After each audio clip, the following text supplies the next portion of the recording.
Hello, my loves. Welcome to the It's Witchcraft Elemental Decklist series. We are talking about maybe the element I'm the most deeply in love with, and it is the element of water. The earth element feels like home to me. The element of water feels like a lover. This is a very powerful element, but it's a multifaceted element as well. So before we get into the deck list itself, which I had so many decks on this list, guys, I edited once yesterday and I had to edit myself again this morning because we would have been here for well over an hour going over all of these decks together. And you know, we also have to like know where the sweet spot is, right? So so I've edited myself many times compiling this list just because I do tend to be drawn to decks that contain the emotional depth and range of emotions that the element of water contains within it. So let's do a little brief overview of the element of water in case you are new to this journey and experience with working elementally on your spiritual path or in your practice with the cards. So the element of water is typically found in the west of the medicine wheel. When we look at it elementally, we are talking about, of course, anything related to bodies of water. And from a spiritual perspective, we're looking at emotions, relationships, connections, and our, perhaps we could say, the soul of our spiritual truth, right? The element of fire is the passion of our spiritual journey. The water is the soul of that expression. And oftentimes we'll find that we're interacting with that relationally with others. So we are also talking about the realm of intuition, of psychic ability, of mediumship ability. Think of the priestess card in tarot. That card is ruled by the moon, which is always, not always, but often associated with water. And if we're looking at astrological associations, of course, we're talking about Pisces, Cancer, Scorpio. And this is all about that which cannot be seen, but is often felt in order to be understood.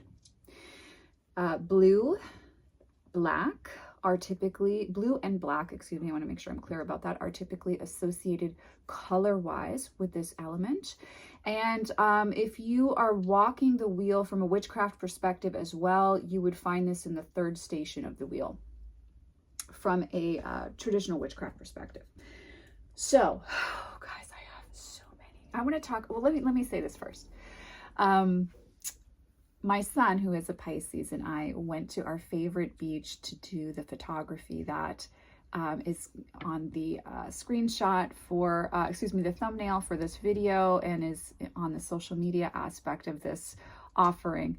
And I find that beach to be very indicative of how I just am endlessly fascinated by the element of water, because much like the ocean, water as an element is capable of these beautiful, powerful mood swings, which are expressions of our feelings. And so when we work with this element, we really are diving into, from a shamanic perspective, the dream time. We could also look at it from the perspective of the underworld, the labyrinth. It's not always clear what's going on, but it's an experience. And at times the waves are huge and crashing, like they were the day that my son and I did our little photography bout together, which we love doing together. And then sometimes it's calm. It's relatively still for the ocean. We could also look at the ocean and then a still body of water, a puddle on the street or in the forest, a pond, a stream, a river. All of these expressions of natural expressions of the element of water really do help us to understand what this element comprises, because it isn't just one thing, and it's not meant to be experienced as just one thing, right? It's not meant to be experienced as just one thing. So when we give ourselves permission to explore the element of water, we're also giving ourselves permission to explore the facets of us as well. So it's a powerful element. It's not easily understood. It's an endlessly fascinating one. It's also a very beautiful element as well. So that being said, I'm just savoring this moment because, you know, next we're moving into fire, I believe. So, so let's start with the list. So what I pulled from deck wise, I've tried to go with decks that I feel run the gamut of the element of water. And so not all of these are going to feel the same, because not all feelings feel the same. Not all underworld realms look the same, right? So just saying, that's why, and I'm going to explain why for each and every one of these decks. So, and I'm going to move through them relatively quickly because we have so many on this list. Like I said, I edited down twice, I promise, guys. The first deck on this list is Alice the Wonderland, because she is so mercurial. This is Alice the Wonderland Oracle by Lucy Cavendish with artwork by Jasmine Beckett Griffith. If you guys can hear Gracie in the background, she's just hanging out with us today. So this deck is very mercurial, but it's very honest, much like Pisces. They feel all the things, but you almost always know what they're feeling because they'll let you know, right? But this deck is very truthful. It's very real, but it also has many different moods. And when you work with it, you have to understand that you're going to be kind of a little bit, not a little bit, that you're going to be confronted with the truth, a truth, and what lies between those two things. So it's a great deck for self-reflection, and it's a wonderful deck to clarify shadow work and also to understand what's going on beneath the surface that might not be easily visible. And this is why this deck made the water element list. This is a beloved deck of mine. It's one of my favorite Cavendish decks because it is so, first of all, I love Alice the Wonderland. I love Alice in Wonderland, excuse me. I love Jasmine Beckett Griffith's illustrations, and Lucy is very true to Carol's stories here. And so there's an authenticity to this deck that I think really comes through. And it's also very truthful. So it's not an all the time deck, but it's a very powerful one. It's one that I'm deeply grateful to have in my collection, and very much is representative of that mercurial aspect of the water element, and like the ocean, when one moment it's raging and the next moment it's quiet. This is the Alice the Wonderland deck, and that is why that deck is on our water element list.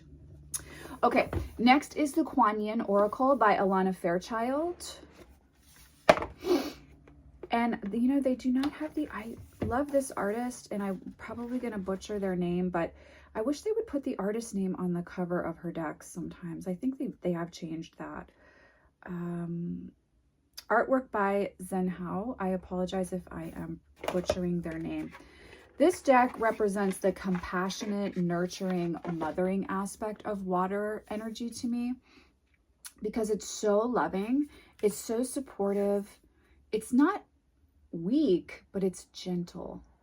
So this is a wonderful deck to work with when you need to feel supported and loved by the divine feminine, and when you're looking to extend yourself compassion and grace. It's a really, really beautiful deck for that. And so for me, this is that beautiful still water, you know, when you find a pond or a smaller body of water that's not quite a lake, where it has that very soft feeling that kind of pulls you in. You want to spend time on the water.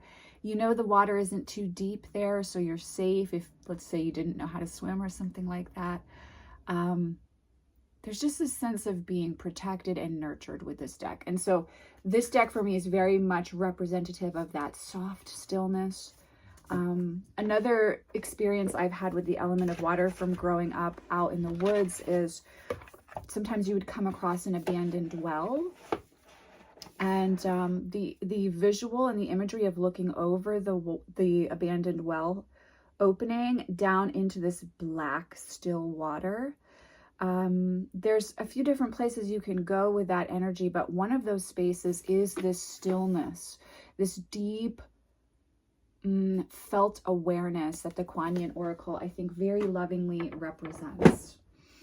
Okay, next on the list is of course I picked it up upside down, the Circle of Doors Tarot by Anne Stavely and Jill Sutherland. This deck has been very popular, and rightly so. And to me, this deck is very much connected with the element of water. From the essence of friendship and sisterhood that, let's say, we think of when we think about the Three of Cups in tarot.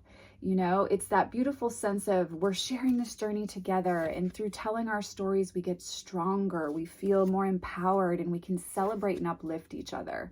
And I think if any of you also have water signs in your life, you know that when you have a friend or a family member that's a water sign and they're really like cheering you on, that feeling is so beautiful. You, at least for me, end up feeling so supported and understood by my friends who are water signs. And I have quite a few friends who are water signs. And this deck just has that feeling to me. There's also within the witch, when we talk about the witch's path, we talk about witchcraft and we talk about the craft. The water element does hold that space of intuitive psychic knowing and that kind of connection that we have to our sacred tools, where they're empowered and charged and they become their own entities, in my opinion, their own living thing, being their own living beings, because of the power that they are charged with through our attention and intention. And this deck reminds me of that too. You know, the aliveness of our sacred tools as we work and connect with them in our craft. And also that through the element of water, we really do pierce beyond the veil and we can glimpse into other realms. And I do feel that this is a tarot deck that's unique and that gives you that glimpse, that lets you take that dive, if you will, that deep dive.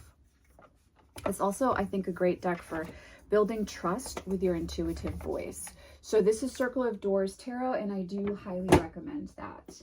Next on the list is the Good Tarot. You might be surprised to see this here, and I get it.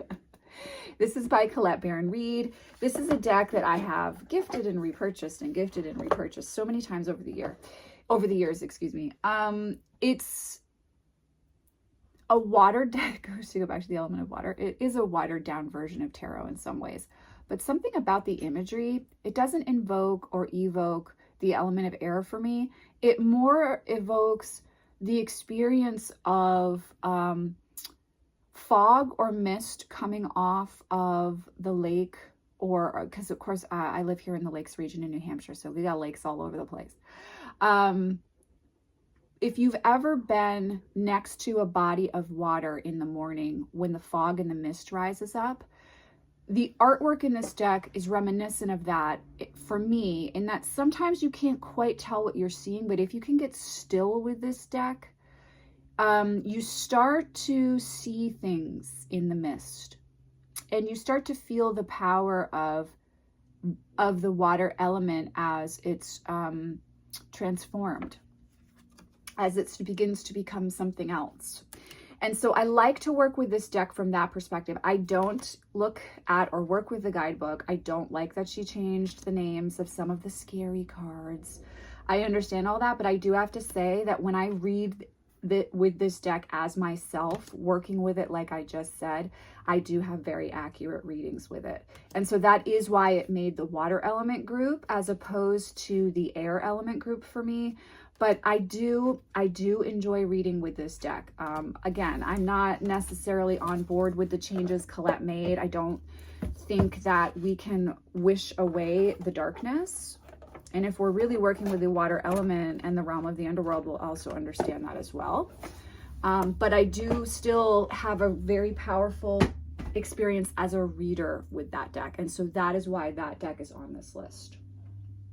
The next two decks on this list, because I'm going to share these two together because I do feel that they're representative of a similar aspect of the water element. So, and I can say this because I live with a Pisces, and have a lot of Pisces in my life, as I said earlier. But when we really experience the water element, and also I have a hella ton of Scorpio placements in my own chart, so please, I'm not fooling anybody. I'm pretty much a water sign and hiding anyhow. The water element and water signs are typically social, but they're also creatures.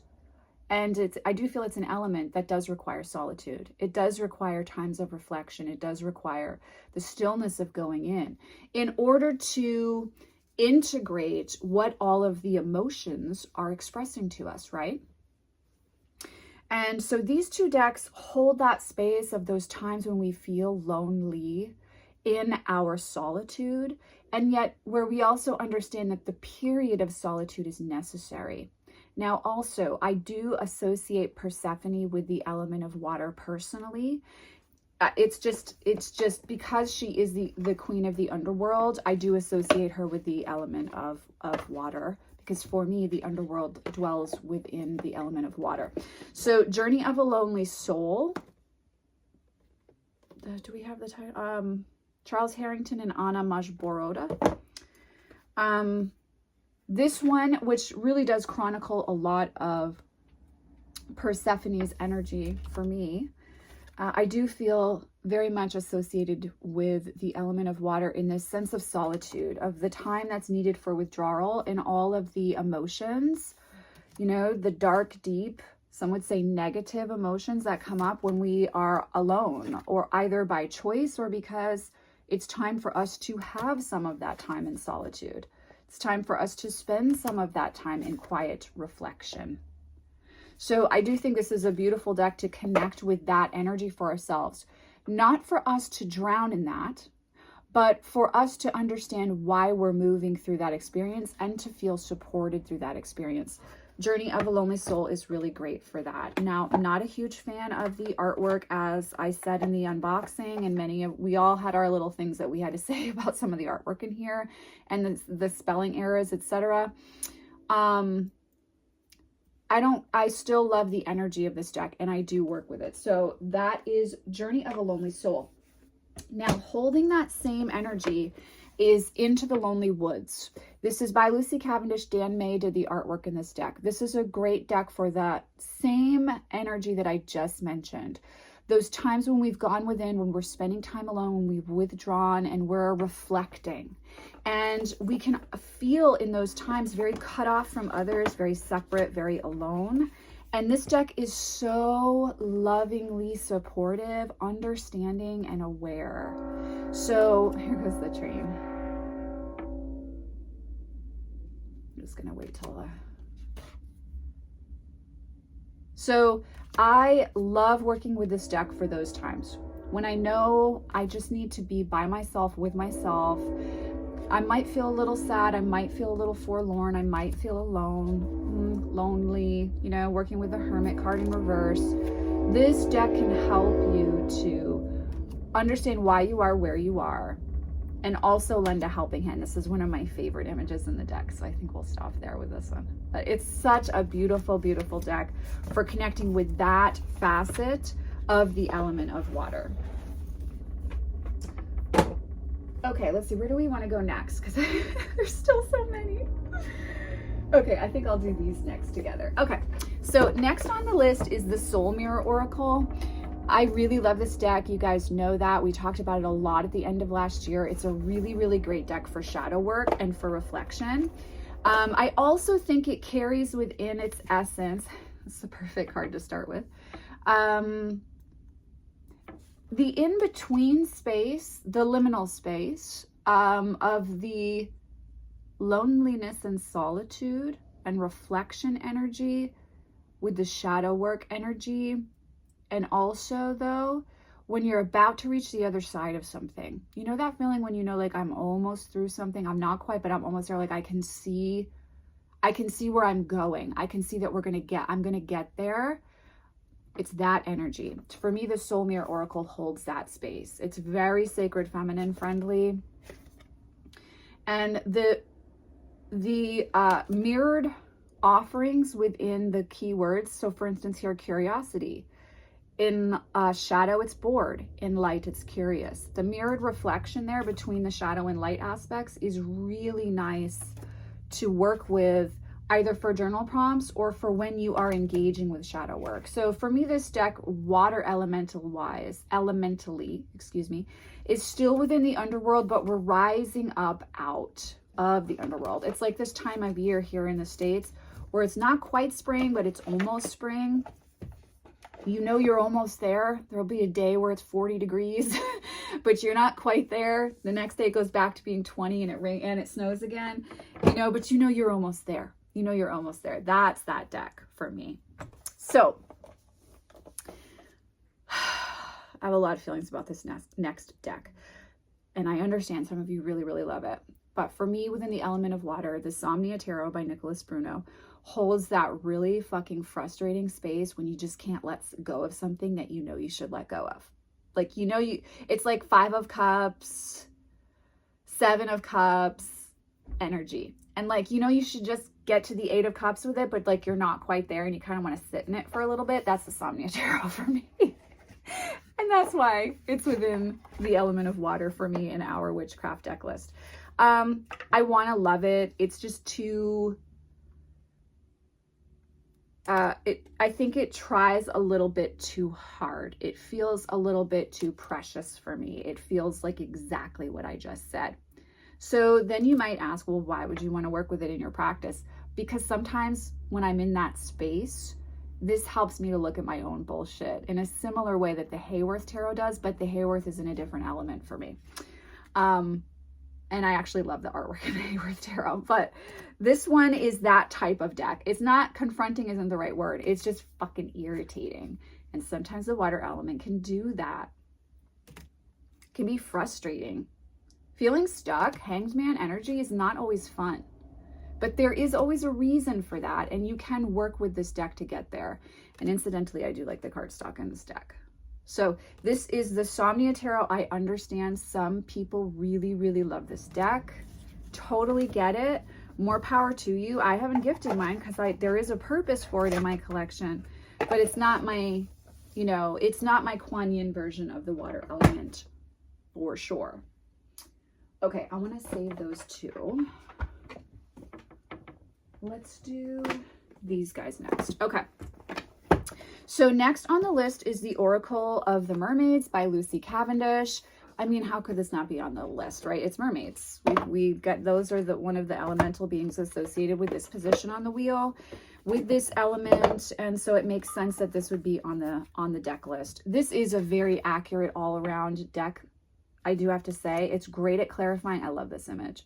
Some of the card imagery is so freaking beautiful to me. And this deck does have a very clear voice. I don't love it as much as I did years ago, but I still work with it regularly for clients. Love this one. And it is a very powerful, again, all around deck. You can use it for shadow work and daily draws. I mean, you know, this is one that if you have to travel and you're only taking one Oracle deck, this one can do the job of several Oracle decks in one. And it does very much hold the energy of mermaids and therefore the elemental essence of water, especially the ocean. So it is a very beautiful fairy deck. And I just did say they're fairy because it does have that kind of fae vibe to me where it's not quite of this world.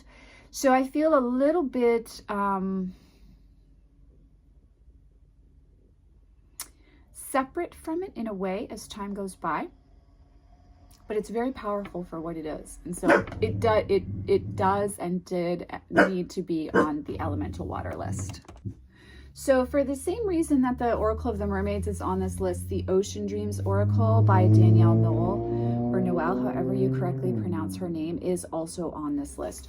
They are literally representative of the water element in their essence. And they are typically what most people think about and associate with the element of water. This one has a very like Sorry, I was just pulling out the additional cards. This one has a very like turquoise sea vibe to it. Oh my God, this card stock is so delightful. That's not how I experience the ocean. I experience the ocean as a moody fucking diva bitch, and I love it, and I don't want it any other way. But if you have that kind of turquoise sea, Caribbean feel,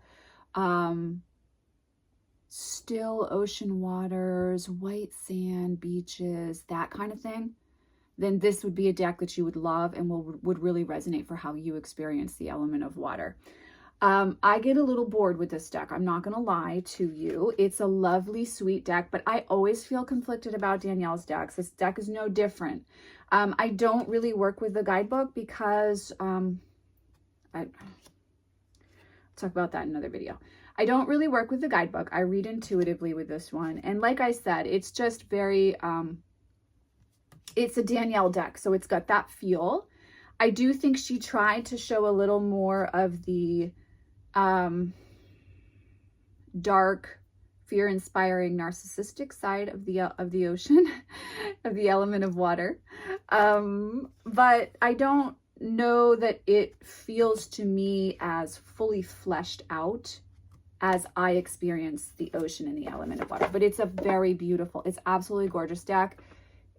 If you love Danielle's artwork, you will love working with it. I work with it differently than Danielle crafted it to be worked with, and I'm very happy with that. I don't really work with this deck personally. I work with it more in client readings, and she calls it a mystic oracle. And you know, and it's a very sweet, soft deck. So if you're looking for a sweet, soft connection with the element of water, then I definitely think that that is one that may work for you. Now, this next deck on the list is the exact opposite. This deck ain't gonna let you hide from nothing. And this is where, when we talk about the underworld, when we talk about the ocean floor, when we talk about spaces within the liminal, within the dream time, that are nightmares, the Fairy Tale Oracle, also by Lucy Cavendish and Jasmine Beckett Griffith, is perfect for that. This is a deck that is one of the decks that's the most respected in my collection, and I have talked about this deck on the channel a lot over the years. This is a relationship deck to me, which makes it have to be on the water element list for me, because the water element really comprises the emotional ties within relationships, right? The soul contracts that we all have. Fire element's different. We'll get to that next time. This deck,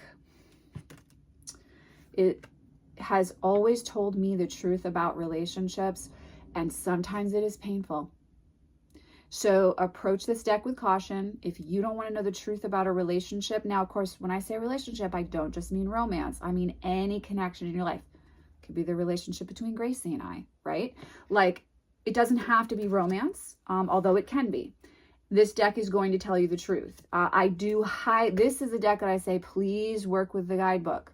Not only does she talk about the traditional fairy tale attached with the image and the card, she then has a divinatory meaning, which is very different than what she spends most of the guidebook meaning talking about. So I draw one card from this deck, and that's it. And if I've used it for you in a reading, you're one of the very, very few that I've used this deck with, because there ain't no hiding from this baby. She is, yeah. You want to talk about Baba Yaga. There you go.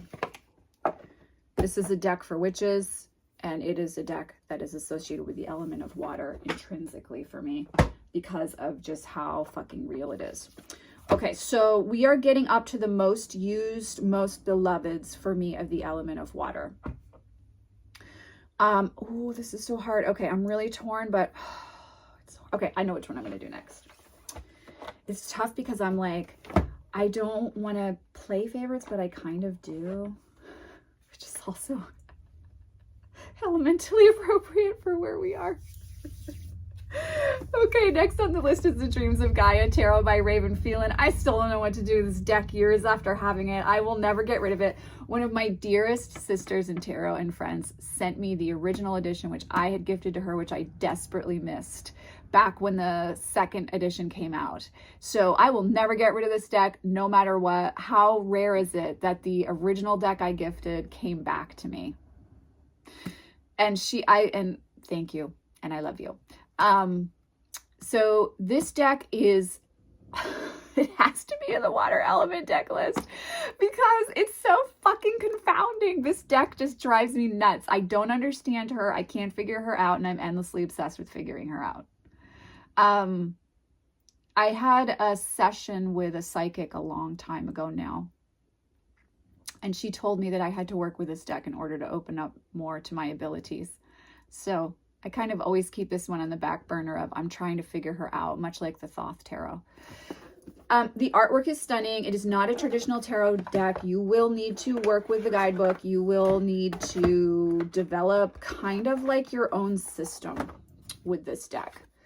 It's very intense. It has a lot of depths. It's like Dante's Inferno in that, like, but make it water, because like each level, each gate, each step is its own thing, and you've really got to be tapped in, and you have to pay attention with this deck. Again, like I said, I've had this for so freaking long, and I just still am not anywhere near understanding her or her purpose in my life. I really don't read for others with this deck because this is very earth sign of me, but I do believe that you shouldn't read with a deck for someone, especially professionally, if you don't understand the deck.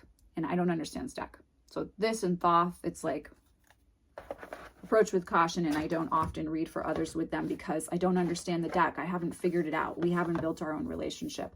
But this is a great deck if you want something that is going to tie you in immense longing to the Selkie. This deck is the Selkie, and you stole her skin. You stole her skin, and you tried to have a kid with her, and you tried to put her in the fisherman's cottage by the ocean and think she wasn't going to try to get her skin back and go back to the water. This is the deck. This deck is the Selkie. Boom. There you go.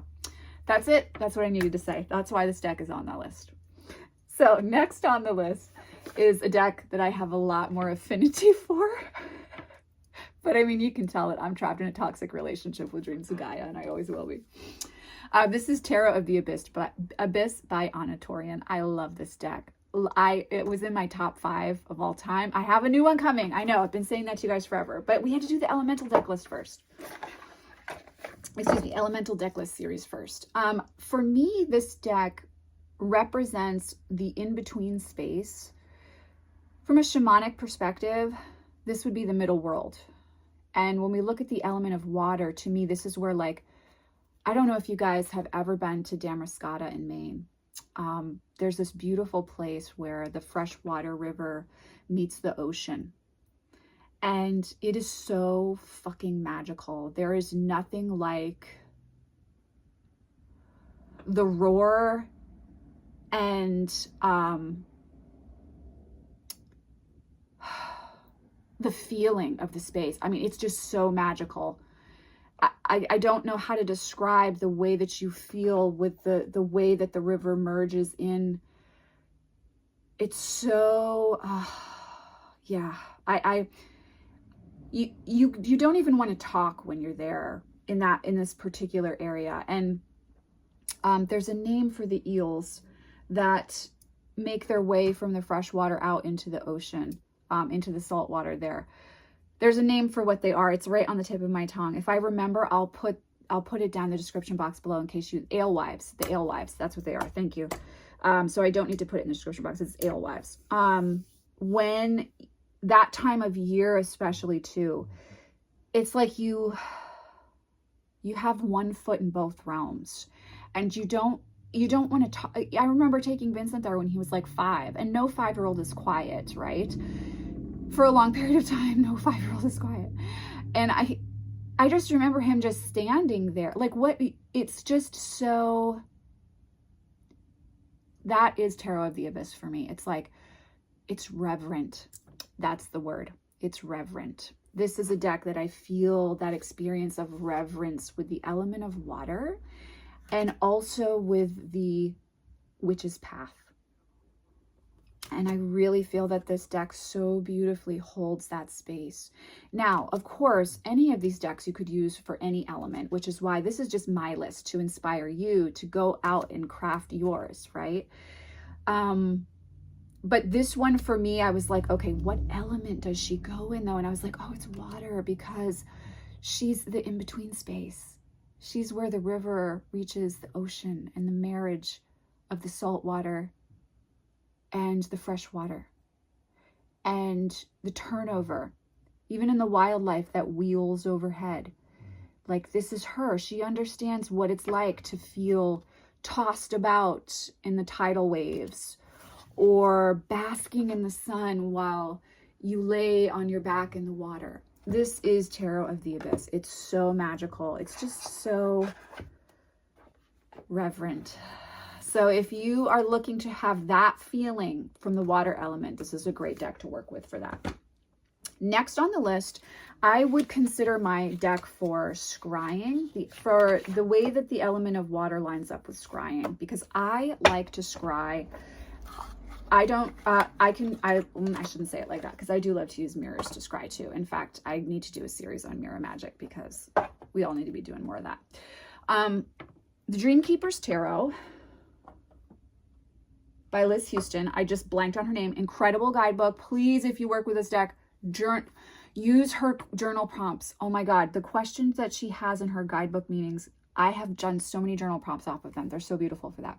But this, so let me go back to scrying. Another thing about water signs is that, like, let's meet up for tea turns into a 5-hour journey. That's what this is becoming. I knew I wasn't gonna be able to keep this short and sweet. Okay, back to scrying. So if I'm not using a mirror, I really like to work with vessels of water and still water. And that's how I like to scry. And for me, the Dreamkeeper's Tarot holds the water, the element of water in its ability to divine from a space of scrying and the dream time.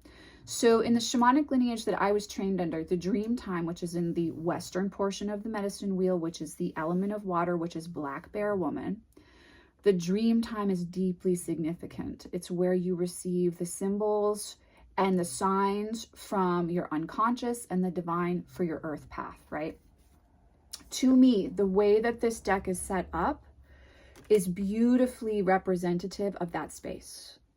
And I don't talk about this deck enough on this channel because I dearly love this deck. And so when it came time to put it with an element, I knew it was going to be water, because for me it holds the divinity, the working aspect of divination. Now, what I'm about to describe, if you've experienced it, you know what I'm talking about. Right before you go into a space where you're going to divine, right? You feel everything line up and you feel yourself step over into a different space. And that's what the Dreamkeeper's Tarot feels like for me. It's that space when you get really intentional and you hone in and you bring it down and then you use your tool. That's the Dreamkeeper's Tarot. And incidentally is a very accurate divinatory deck as well. And it's just fucking gorgeous. I mean, who doesn't want to look? If you like dark aesthetic, you kind of need the Dreamkeeper's Tarot in your collection. It's absolutely stunning. Yeah, so we're definitely in my favorites now. The last two forward are like my most used water elemental decks. Okay, this one was hard for me to associate with an element because I love this deck so much. I'm so in lust with this deck. This deck is my younger water sign that I'm having a tempestuous affair with. Oh, this deck is so sexy. I love this deck so much. This is the, I always say it wrong, Lautin, however is the correct way to pronounce it, the Lautin Oracle. It really holds such intense maiden and wolf energy. And I was very torn between fire and water because it's a deck that I feel a lot of lust with. But I do think it's exploring the shadow realm in a way that lines up with the water element for me. So for me, this deck ended up in the water element. There is nudity in this deck. Oh, there's just so beautiful, guys. This is one of those decks where I'm like, how did I get so lucky that this is what I get to do? I get to do this every day. How did I get this lucky? This is one of those decks because it's just such a joy to work with. It's so powerful, and it really is going to take you on a transformative journey if you can meet it at that place.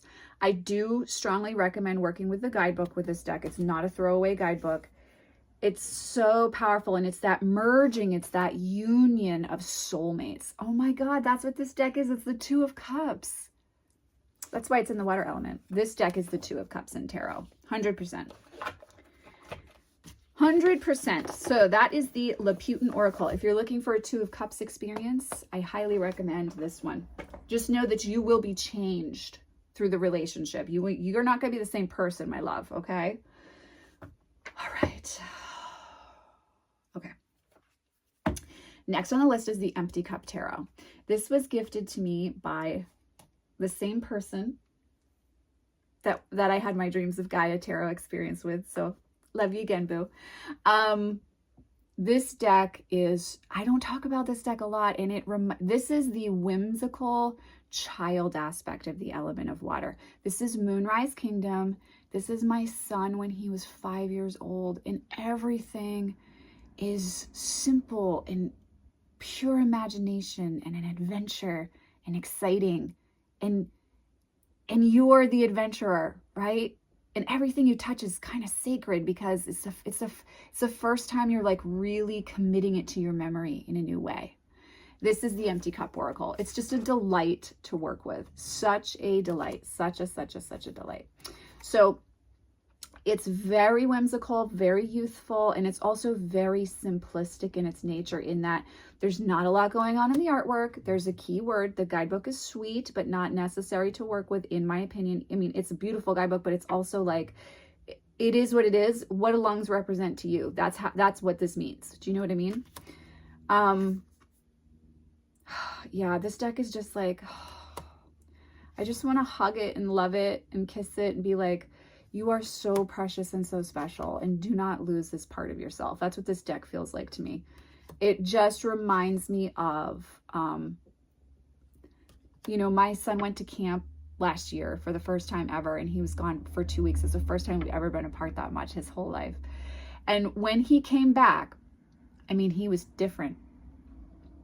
But he had such a sense of self, and he had so many stories to tell me. And that's what this deck reminds me of. Reminds me of that, and reminds me of when he was 5, and it was like, oh, Mom, you know, this is a spoon. This is a spoon? Oh, well, this is what a spoon is to me. Like, just like sharing in that way. That's this deck. So if you're looking for a bestie and you want to come back to a very youthful but trusting experience with the divine in your path, this is a beautiful representation of that. Now, why is that the water element? Because to me, that is representative of streams. So as I've said many times on the channel, I grew up in the woods, and the streams out in the woods were some of my favorite places, and the places where I felt the fae the most. It is a liminal space. Streams become very powerful liminal spaces. And so this deck really reminds me of that. It reminds me of streams in the woods. So that's the Empty Cup Oracle. Okay, top 4, baby. We made it. Okay. So I'm just trying to think of what order I'm going to do this in. Okay, I know what order I'm going to do it in now. So, Chicoli Tarot, not the Chicoli Oracle. That's in a different element for me. The Chicoli Tarot is our water element, top 4. This is a shadow work deck. It's not for the faint of heart. It can be very triggering. If you have childhood trauma, it's a very powerful deck to work with around that. But you need to be in the right headspace, and you need to be balanced when you work with it. This is not an everyday deck. And it's not an all the time deck for me. I have severe childhood sexual trauma, and several other forms of trauma. So I don't use this deck unless I'm in a very clear space. And I don't use this deck in readings unless I have a very clear relationship with my client, and I feel very tapped into where they're at on their journey. That being said, so that's the underworld aspect of the element of water. This is the oceanic aspect of water we're tapping into here. It's a great deck to take all of your assumptions about tarot and flip it on its head. Hanged Man, which is the elemental trump of water in tarot. So that's why this deck is on this element list. And it's also why it's in the top 4, because there's literally no other tarot deck like it out there. Like, you can't, there's no dupe to this deck. There's no dupe to this deck. Like, this deck is what it is. It's a really freaking powerful deck, and you better come right, and you better be in the right space, and you're not going to use it every day, but there's literally no other tool in your toolkit like this one. And it is that mercurial aspect of water. You have to understand, not every story has a sweet ending. And that deck is very well aware of that. Okay. Top 3, guys. What a journey we've been on. This is the Flow Tarot. I love this deck. I love this deck. And I feel like it's representative of all aspects of water. So if you're looking for a literal, because it's literal photography involving the element of water. If you're looking for a literal representation of water and the water element, and a beautiful all-around tarot deck, this is such a great tarot deck. It's really different. For me, it reinvigorated my tarot practice last spring and summer. Like, really reinvigorated it. Maybe it was summer into fall. But I know it was definitely, I was working with this a lot in July and August. This is such a beautiful deck. The guidebook is gorgeous. It's so great. And this is like, if you were traveling and you could only bring one tarot deck, much like Oracle of the Mermaids for the Oracle decks, like, this is one that you know you're going to be able to use it for anything that comes up and anything you need to pull for. It's really, really, really beautiful deck. It's very special. It reads really well for relationships too, but I've also used it in shadow work mentorship packages, in intro to tarot work, intro to tarot mentorship packages. It's just great all the way around. And if you're someone who really loves photography and nature photography as well, this is a really great way to experience that in a tarot deck where it's very well done. It's not overly manipulated. And also, if you are new to working with the elements and you want to get a good all-around feel for the element of water, this deck has it's all the facets of the water element very well represented here. Okay, top 2.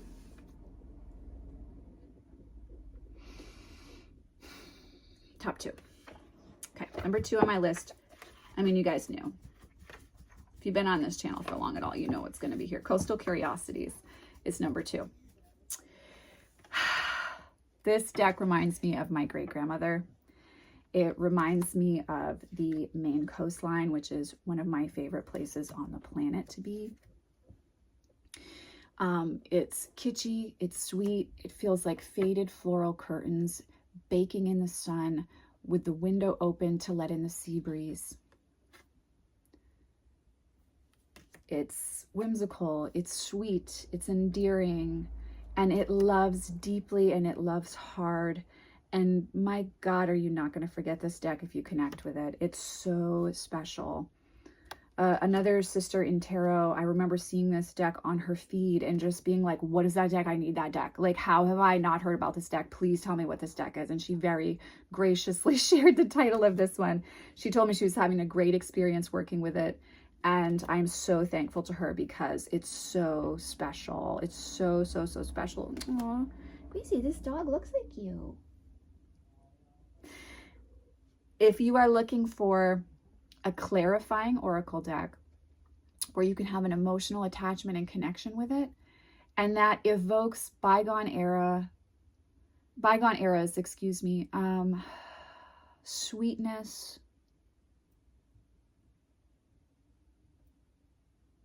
and the essence of an old soul, this is a beautiful deck for that. And for me, it's so representative of the Maine coastline.